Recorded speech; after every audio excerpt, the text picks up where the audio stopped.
DSC అభ్యర్థులు రాష్ట్రంలో ప్రస్తుతం ఆంధ్రప్రదేశ్ మెగా డిఎస్సి మీద మరి మొదటి సంతకాన్ని కేంద్రీకరించింది. కానీ ఇక్కడ ప్రభుత్వము సర్కార్ మరి ముఖ్యంగా 2018 తర్వాత నుంచి ఇప్పటి వరకు దాదాపుగా 6 సంవత్సరాలకు పైగానే డిఎస్సి సంబంధించినటువంటి ఏ విధమైనటువంటి నోటిఫికేషన్ రాలేదు.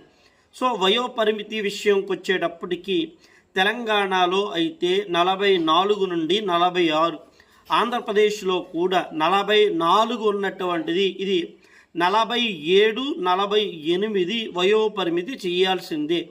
దీనివల్ల చాలామంది డిఎస్సి అభ్యర్థులకైతే అవకాశం అనేది ఇచ్చినట్లుగా ప్రభుత్వము మరి భావించబడుతుంది.